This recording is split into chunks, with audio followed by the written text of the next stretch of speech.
Assalamualaikum warahmatullahi wabarakatuh.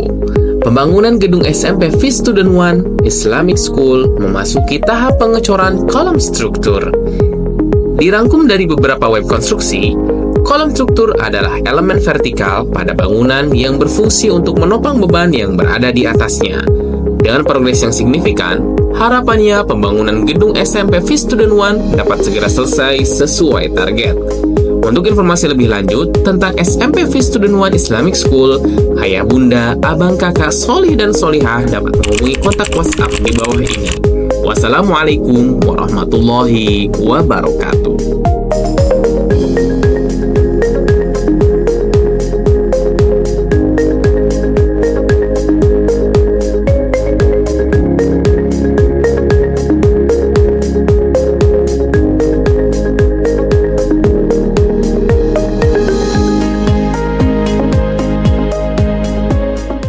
Student One Islamic School.